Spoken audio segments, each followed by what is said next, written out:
ওমানের ওয়াদি কবিরের গণজমায়েতে বন্দুকধারীর আকস্মিক হামলার পর উদ্ভূত পরিস্থিতি নিয়ন্ত্রণে এসেছে।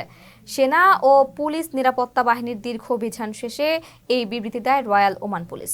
তথ্য অনুযায়ী এ ঘটনায় একজন পুলিশ সহ 5 জনের মৃত্যুর পাশাপাশি আহত হয়েছেন আরও অনেকেই। এখন পরিস্থিতি স্বাভাবিক রয়েছে।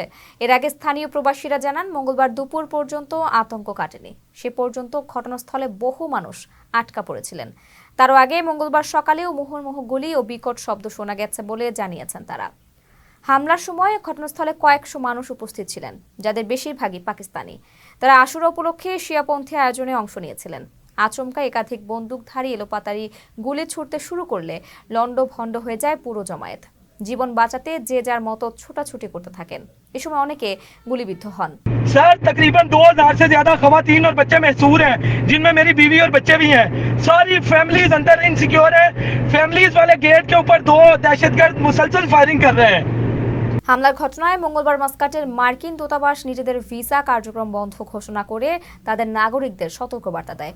আর পাকিস্তানের রাষ্ট্রদূত আহতদের দেখতে গিয়েছেন উল্লেখ করে ওমানের সংশ্লিষ্ট কর্তৃপক্ষকে সহযোগিতার জন্য পাকিস্তানিদের অনুরোধ জানিয়েছেন।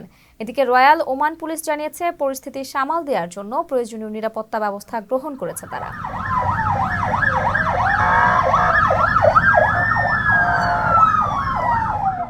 প্রবাসীদের বিনিয়োগের শতভাগ নির্ভরযোগ্য প্রতিষ্ঠান প্রবাসীর সিটি লিমিটেড। এখানে বিনিয়োগ করে হালাল মুনাফা অর্জন করুন।